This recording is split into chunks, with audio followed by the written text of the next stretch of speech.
भंडारा गोंदिया जिला वासियों के लिए खुश खबर है। अब आपका मनपसंद channel BS crime India news अब आपके केबल नेटवर्क पर, जी हां, अपने केबल नेटवर्क के एशियन चैनल नंबर 50 पर उपलब्ध है। BS क्राइम इंडिया न्यूज पर खेल, राजनीतिक, क्राइम, साहित्य व अन्य खबरें प्रकाशित की जाती है। हमारे साथ जुड़ने के लिए तथा हमारे चैनल में खबरें, विज्ञापन आदि के लिए संपर्क करें 8669151757 पर। संत जगनाड़ी चौक में अमित चोपकर नामक युवक पर तलवार से हमला।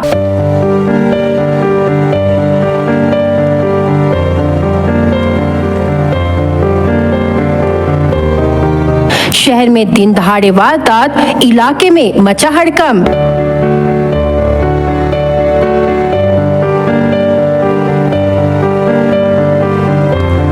भंडारा शहर के शुक्रवारी चौक के नाम से पहचाने जाने वाले संत जगनाड़ी चौक परिसर में शुक्रवार दोपहर एक युवक पर धारदार हथियार से हमला किए जाने की सनसनीखेज घटना सामने आई है। वारदात के बाद इलाके में कुछ समय के लिए अफरा तफरी मच गई। हमले में घायल युवक की पहचान अमित सुधाकर चोपकर के रूप में हुई है। पुलिस ने तत्काल उसे अस्पताल पहुँचाया, जहाँ उसका उपचार जारी है। प्राथमिक जानकारी के अनुसार चौक परिसर में अमित चोपकर पर अचानक हमला किया गया। हमले में उसके शरीर पर गंभीर चोटें आई है। घटना की सूचना मिलते ही पुलिस मौके पर पहुंची और घायल युवक को उपचार के लिए अस्पताल भेजा। घटनास्थल पर पुलिस वाहन के पास तलवार के लाल रंग का कवर दिखाई देने से हमले में तलवार जैसे धारदार हथियार के इस्तेमाल की आशंका जताई जा रही है। सड़क और आसपास की दुकानों के परिसर में खून के निशान भी मिले हैं। हालांकि हमलावर कौन था, हमले के पीछे क्या कारण था और वारदात में इस्तेमाल हथियार कहाँ है, इसकी आधिकारिक जानकारी अभी सामने नहीं आई है। गौरतलब है कि इसी इलाके में पहले भी हत्या जैसी गंभीर वारदात हो चुकी है। ऐसे में भीड़ भाड़ वाले चौक में दिन दहाड़े हुए हमले ने नागरिकों की सुरक्षा पर सवाल खड़े कर दिए हैं। पुलिस ने घटनास्थल का निरीक्षण शुरू कर दिया है। CCTV फुटेज के जरिए हमलावर की तलाश की जा रही है। घायल युवक के बयान के बाद हमले के पीछे का वास्तविक कारण स्पष्ट होने की संभावना है। मामले के आगे की जाँच भंडारा पुलिस कर रही है।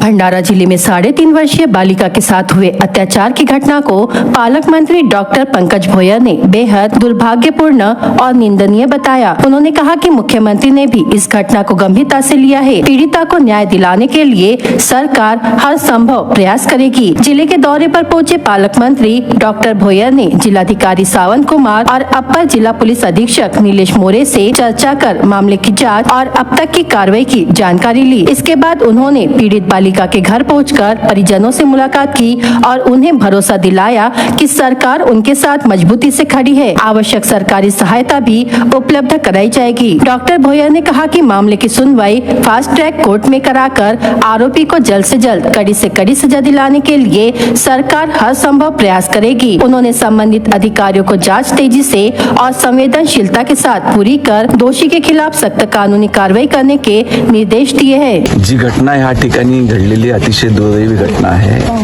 विकृत प्रवृत्तीच्या नागरिकांकडून अशी घटना घडत असते, परंतु ह्या संदर्भात माननीय मुख्यमंत्री महोदयांनी देखील गंभीर दखल घेतलेली असून सदर प्रकरण फास्ट ट्रॅक कोर्टामध्ये रन करून आरोपीला तातडीनं कशी मोठ्यात मोठी सजा देता येईल याचा प्रयत्न सरकारच्या वतीने देखील करण्यात येणार आहे।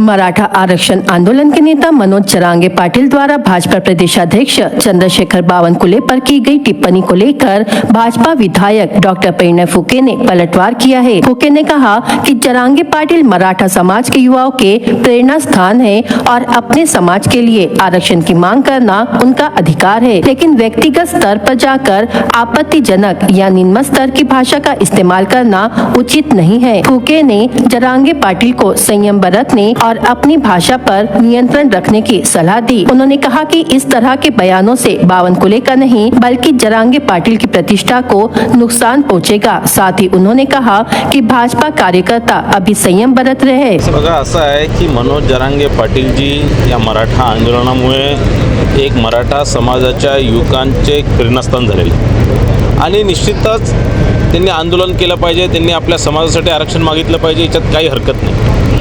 पण या प्रकारचे खालच्या पातळीवरचे टीका करून स्वतःचं एक बद्दलचं जो मत आहे तो त्यांच्या समाजाच्या कार्यकर्त्यांमध्ये ते खराब करत आहे। या प्रकारचं आमचे नेते माननीय चंद्रशेखर बावनकुळे साहेबांच्या बद्दल या प्रकारचं जर खालच्या दर्जाच्या टीका म्हणजे टपोरी टाईपच्या टीका जर ते करत असतील तर हे उचित नाही आहे। आणि या प्रकारचे टीका करून ते काही बावनकुळे साहेबांवरती बावनकुळे साहेबांचं काही नुकसान होणार नाही आहे किंवा बावनकुळे साहेबांवर काही टीका केली बावनकुळे साहेब काही कमी होणार नाही आहे, पण कुठेतरी जरांगे पाटीलजींचीच पत कुठेतरी घसरणार आहे। तुम्ही आकाशावर जर थुकले तर आकाशापर्यंत ते थूक पोचत नाही, पण ती थूक तुमच्या तोंडावरच पडते।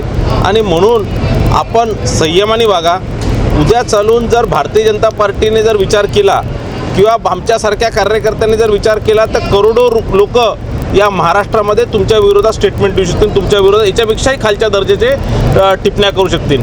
पण आम्ही सभ्यता सोडलेली नाही आहे, आम्ही संयमी सोडलेला आहे, आम्ही संयमाने वागून राहिलो, आपणही संयमाने वागा। शिवसेना के चुनाव चिन्ह और पार्टी से जुड़े मामले की सुनवाई को लेकर भी डॉक्टर परिणय फुके ने प्रतिक्रिया दी है।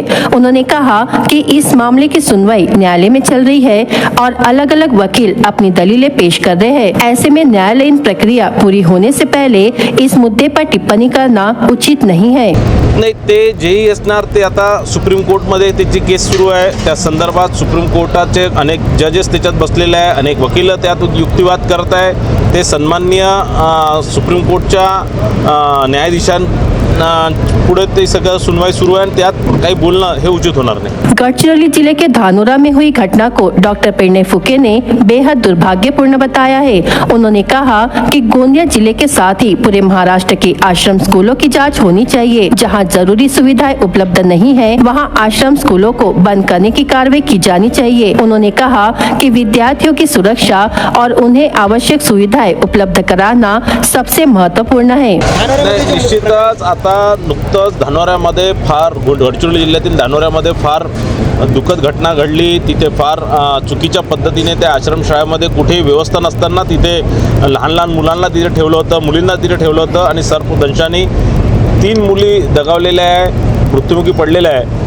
माझं या माध्यमातून गोंदिया जिल्हा असणार, भंडारा जिल्हा किंवा महाराष्ट्र राज्यातील सर्व आश्रमशाळेची तपासणी झाली पाहिजे आणि तिथे कोणत्याही चुका असणार ते ताबडतोब बंद करून दुसऱ्या संस्थेला देऊन तिथे तिथे फॅसिलिटी उपलब्ध केले पाहिजे।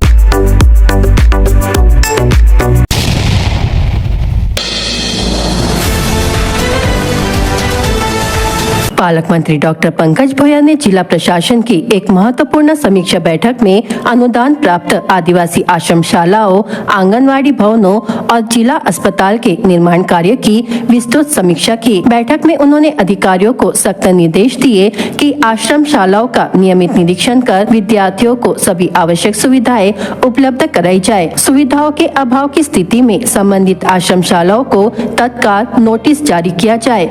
पालक मंत्री ने एकीकृत आदिवासी विकास परियोजना भंडारा के परियोजना अधिकारी हेडों को निर्देश दिए कि आश्रमशालाओं में कोई भी विद्यार्थी सुविधाओं की कमी के कारण जमीन पर ना सोए। इस संबंध में प्रत्यक्ष स्थल निरीक्षण कर 1 महीने के भीतर रिपोर्ट सौंपने को कहा गया है।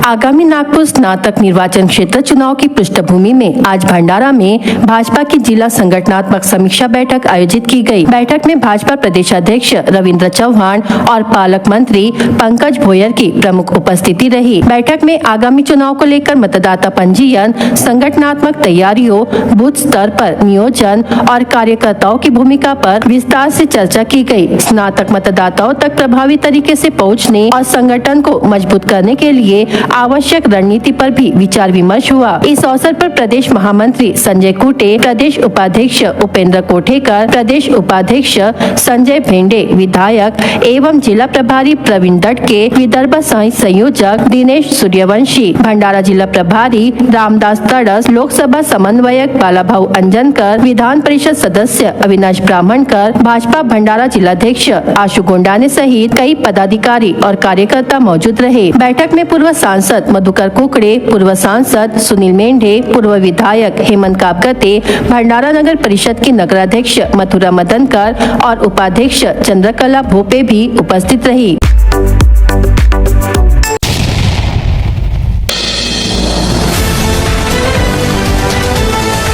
जामकांदरी वन परिक्षेत्र के लोहारा में एक खेत के घास युक्त हिस्से में मादा तेंदुए के साथ दिखाई दिए 2 शावकों को वन विभाग की रेस्क्यू टीम ने सुरक्षित बचा लिया। फिलहाल दोनों शावकों को वन परिक्षेत्र कार्यालय लाकर उनकी प्राथमिक स्वास्थ्य जांच की जा रही है। वन विभाग अब मादा तेंदुए की तलाश कर दोनों शावकों को उनकी मां से मिलाने की तैयारी में जुटा है। लोहारा निवासी किसान नथु सुभाष ठाकरे के खेत के घास युक्त बांध में मादा तेंदुआ अपने 2 शावकों के साथ दिखाई दी। इसकी जानकारी ग्रामीणों ने तत्काल वन विभाग को दी। सूचना मिलने पर वन परिक्षेत्र अधिकारी प्रवीण लेले के मार्गदर्शन में वन कर्मी मौके पर पहुंचे। इस शावकों को वहीं छोड़कर कुछ दूरी पर रेस्क्यू टीम ने ड्रोन कैमरे की सहायता से आसपास के क्षेत्र की निगरानी की और शावकों की सुरक्षित मौजूदगी की पुष्टि की।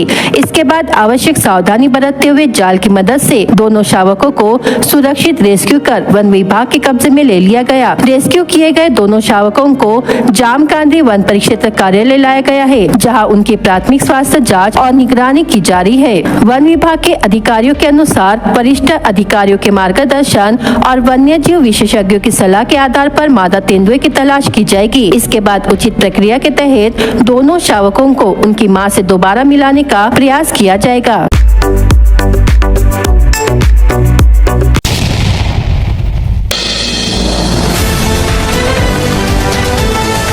बाघों के आकर्षण के चलते नवेगांव नागझिरा व्याघ्र प्रकल्प में वन्यजीव पर्यटन को लगातार बढ़ावा मिल रहा है। देश विदेश से बड़ी संख्या में पर्यटक और वन्यजीव प्रेमी यहां बाघ दर्शन के लिए पहुंच रहे हैं। पर्यटन बढ़ने से जहां शासन को राजस्व प्राप्त हो रहा है, वहीं स्थानीय स्तर पर रोजगार के अवसर भी बढ़ रहे हैं। वर्ष 2025-26 में नवेगांव नागझिरा व्याघ्र प्रकल्प में 25,937 पर्यटकों ने भ्रमण किया। इससे वन विभाग को 68,10,411 रुपए का राजस्व प्राप्त हुआ है। व्याघ्र प्रकल्प में पर्यटन का मुख्य मौसम 1 अक्टूबर से 30 जून तक रहता है। बारिश के 3 महीनों में जंगल के रास्ते फिसलन भरे और असुविधाजनक होने के कारण पर्यटकों के लिए पर्यटन बंद रखा जाता है। जुलाई से सितंबर तक जंगल हरियाली से भर जाता है और वन्यजीव भी मानवीय गतिविधियों से दूर स्वतंत्र रूप से विचरण करते हैं। वन्यजीव विशेषज्ञों का कहना है कि व्याघ्र प्रकल्पों को केवल बाघ दर्शन तक सीमित न रखते हुए जंगल पक्षियों,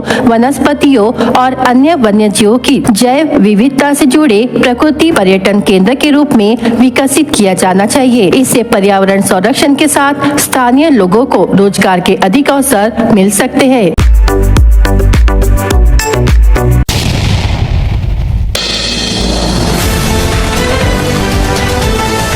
महुआ शराब अड्डे से पुलिस ने 2,03,500 रुपयों का माल जब्त किया है।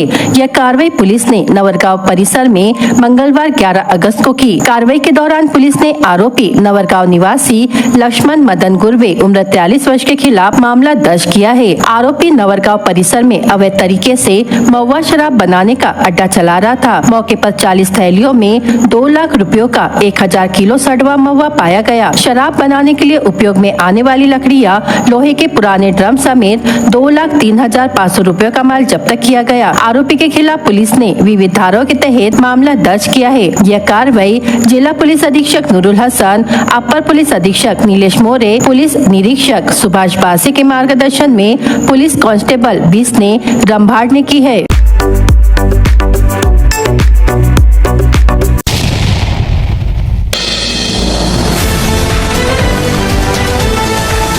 जिला मार्केटिंग फेडरेशन के माध्यम से राज्य सरकार हर वर्ष किसानों से न्यूनतम समर्थन मूल्य पर धान की खरीद करती है। चालू वर्ष में रबी सीजन 2025-26 के लिए धान खरीदी का कार्य 30 जून को आधिकारिक रूप से समाप्त हो गया था। हालांकि सीजन खत्म होने के 1.5 महीने बीत जाने के बाद भी हजारों किसान अपनी फसल का भुगतान पाने के लिए इंतजार करने को मजबूर है। समय पर भुगतान न मिलने से किसानों को जारी खरीफ सीजन के दौरान खेती किसानी के कामों में काफी आर्थिक परेशानियों का सामना करना पड़ रहा है। जिले के 34,393 किसानों का करोड़ों रुपए का भुगतान लंबित पड़ा था, जिसके बाद अब जाकर सरकार ने आंशिक राशि जारी की है। लंबे इंतजार के बाद राज्य सरकार की ओर से जिले के किसानों के बकाया भुगतान के लिए राशि उपलब्ध कराई गई है। इस राशि के मिलने से 27 जून तक धान बेचने वाले किसानों का भुगतान हो सकेगा, जिससे जिले के 32,844 किसानों को राहत मिलेगी। हालांकि इस आवंटन के बावजूद पूरी समस्या का समाधान नहीं हो पाया है, क्योंकि जारी की गई राशि